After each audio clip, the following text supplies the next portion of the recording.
Hello बच्चों, कल हमने भाषा के बारे में पढ़ा था पार्ट 1 में। और आज हम लोग सीखेंगे व्याकरण के बारे में। व्याकरण क्या है? तो इसके पहले हम लोग थोड़ा सा भाषा को फिर से रिपीट कर लेते हैं। मनुष्य अपनी बातों को जिस माध्यम से प्रकट करता है उसे भाषा कहते हैं। और भाषा और बोली में अंतर। भाषा वह है जो किताब की भाषा है, वह भाषा होगी। और घरेलू घर की जो बोली है, भाषा है, उसे ही बोली कहेंगे।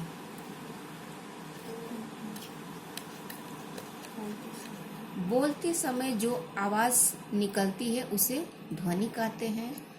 और ध्वनि मुंह के विभिन्न भागों के सहयोग से निकलती है।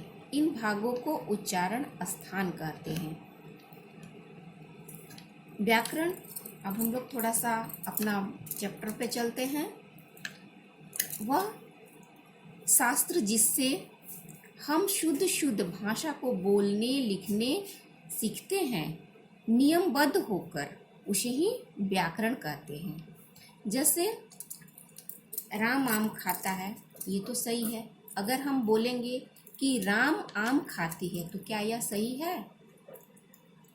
नहीं, यह सही नहीं है, क्योंकि राम जो है पुल्लिंग शब्द है और यहाँ पे क्या लगा है? खाती। तो ये खाती क्या हो गया? स्त्रीलिंग के लिए ये इस्तेमाल होगा, इसलिए यह राम आम खाती है गलत हो गया और राम आम खाता है सही हो गया, क्योंकि राम पुल्लिंग है। हिंदी व्याकरण में व्याकरण के 4 भागों या 4 अंगों में बांटा गया है। कहीं कहीं इसके 3 भी मिलते हैं, कहीं 4 मिलते हैं और कहीं 5 मिलते हैं। तो हम लोग 4 भागों पे आज बात करेंगे, इसके बारे में जानेंगे। पहला है वर्ण विचार, दूसरा है शब्द विचार, तीसरा है वाक्य विचार, चौथा है पद विचार। कहीं कहीं छंद विचार और चिन्ह विचार भी देखने को मिलता है। व्याकरण के अंग नंबर, इसमें हम लोगों ने इसको दर्शाया हुआ है। जो अंग है, इसके भाग जो हैं, वर्ण विचार, शब्द विचार, वाक्य विचार और पद विचार। नंबर 1 से हम लोग देखते हैं वर्ण विचार। इसको अंग्रेजी में ऑर्थोग्राफी कहते हैं। वर्ण उस मूल ध्वनि को कहते हैं जिसके और खंड या टुकड़े नहीं किया जा सकता है। यह सबसे छोटी इकाई होती है, जैसे क, आ, छोटी, बड़ी, क, ख, च, थ, ट, म, प, ब इत्यादि बहुत सारे वर्ण हैं। इस भाग में हम वर्णों के प्रकार और भेद, उच्चारण तथा उनके प्रयोग का अध्ययन करते हैं। पहला तो हमने वर्ण विचार क्लियर किया कि वर्ण उस मूल ध्वनि को कहते हैं जिसका खंड या टुकड़ा नहीं किया जा सकता। यह सबसे छोटी इकाई है। तो हमारा वर्ण आदि हो गया। अब दूसरा आदि देखते हैं शब्द विचार, एटिमोलॉजी। अक्षरों के सार्थक मेल को शब्द कहते हैं। जब अक्षर का जो सार्थक मेल सही से मिलाया जाता है, उस मेल को शब्द कह सकते हैं। या फिर वर्णों के मेल से शब्द बनते हैं, उसे ही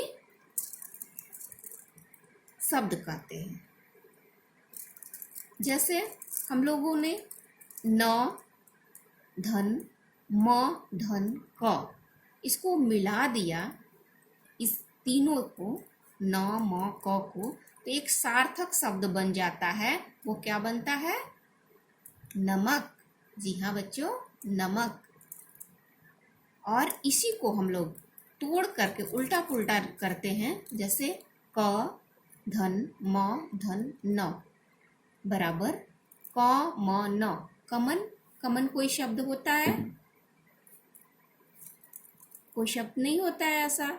यह निरर्थक है, यानी इसका कोई अर्थ ही नहीं निकलता है। तो ये क्या हो गया? निरर्थक शब्द हो गया। इस भाग में हम लोग शब्द के भेद, कितने भेद होते हैं शब्द की, इसकी उत्पत्ति कहाँ से हुई है तथा इसकी रूपांतरण के आधार पर अध्ययन करेंगे। यानी दूसरा हमारा था शब्द विचार, जो अक्षरों के सार्थक मेल को शब्द कहते हैं। तो अक्षरों के सार्थक मेल को शब्द कहते हैं। जैसे कमल कमल, ग म ला गमला, ये सब क्या हो गया? सार्थक शब्द हो गया। अगर हम इसी को ल म ग म ला है तो ला म ग पढ़ेंगे तो कोई शब्द नहीं निकलेगा। तो हमें उसका सही शब्द जिसका अर्थ निकले उसी को ही सार्थक शब्द कहते हैं। तो वर्णों का जो मेल होता है वो बिल्कुल सटीक होना चाहिए जिसका कोई अर्थ निकले। तीसरा हम लोग देखते हैं वाक्य विचार, सेंटेक्स। शब्दों से वाक्य बनाते हैं।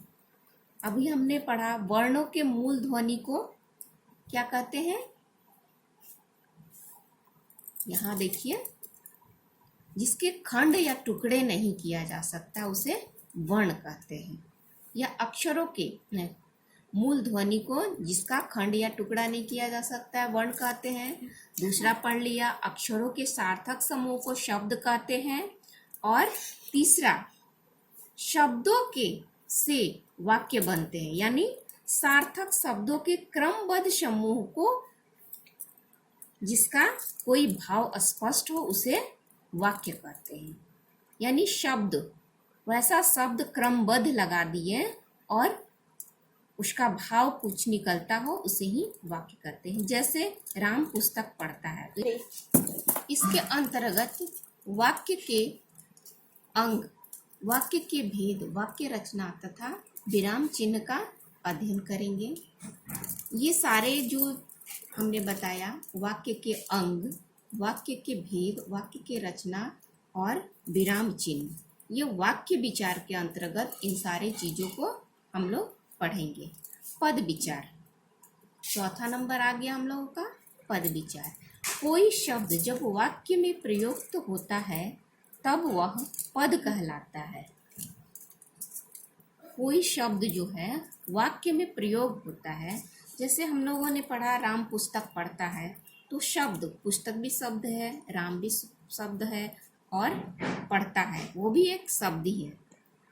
तो वह जब वाक्य में प्रयोग कहलाएगा, प्रयोग होगा, तब वह पद कहलाता है। एक वाक्य में कई पद होते हैं। कौन सा पद किस पद के पहले या बाद में रखा जाए यह पद क्रम कहलाता है।